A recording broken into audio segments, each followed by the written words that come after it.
अरे यार राहुल भैया यार, थोड़ी बहुत घोड़े की सवारी यार मुझी को कर लेने दे यार। मैं यार इस घोड़े को का बंधुआरा बने बने थक गया हूँ यार, थोड़ी कर लेने दे। देख भैया योगी, घोड़ी पर सवारी सिर्फ पैसे वाले लोग ही कर पाते, तुम जैसे भिखारी नहीं यार। तुम तो पहली फुर्सत में निकलो, क्योंकि घोड़ी की सवारी तो मैं ही करूँगा। अरे राहुल, तू शायद मुझे भूल गया है कि साले तेरे से ज्यादा पैसा है मेरे पास।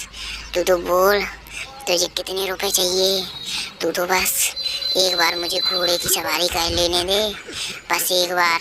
साले जितना कहेगा उतना पैसा दूंगा तुझे, तू तो बोल दे। अरे भैया, मुझे नहीं चाहिए तेरे पैसे वैसे।